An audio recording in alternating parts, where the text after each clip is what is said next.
नमस्कार शेतकरी मित्रांनो, शेती प्रक्रिया उद्योग Gherde agro food private limited कंपनीचे घेरडे ॲग्रो मार्गदर्शन टीम कडून प्रत्यक्ष शेतीतील खरी माहिती पहा। हा जो प्लॉट आहे हा पहिला मिरचीसाठी केलेला प्लॉट होता।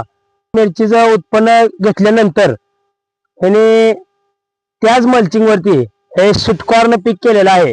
तर आपण दाखवणार आहोत तिथं कसं प्लॉट लागण केलेलं आहे। तर बघू शकताय 2 लाईन घेतलेल्या आहेत। दोन्ही लाईन मध्ये असा 1 फूट असा डिस्टन्स आहे दोन्ही ताटाच्या मध्ये। आणि प्लॉट काळोखी वगैरे तुम्ही बघू शकताय। एकदम बेस्ट असा हा प्लॉट आहे।